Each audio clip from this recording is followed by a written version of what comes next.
প্রথমে দাম আছে, ঠিক আছে। তো প্রথমে আমি দামটা জিজ্ঞেস করেছি, ঠিক আছে। এইখানে গল্প হচ্ছে আমরা একটা পয়সা ইনকাম করবো, ঠিক আছে, এই কিছু বাড়াবো আর কি। কিন্তু প্রত্যেক কোম্পানিতে আমি জিজ্ঞেস করেছি প্রত্যেকে 60,000-এর উপরে দাম আছে। মেন ইফেক্ট করছে এটা 40,000 থেকে 50,000 বেতন যাচ্ছে, ওটা 60 মিনিমাম ধরুন প্রায় 14 থেকে 13,000 টাকা ডিফারেন্স হচ্ছে, ওইটা বেশি ডিফেক্ট করছে।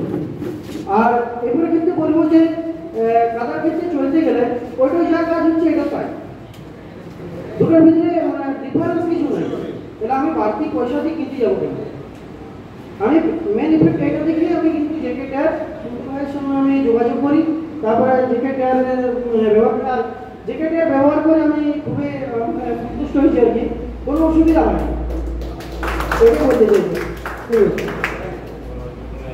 তো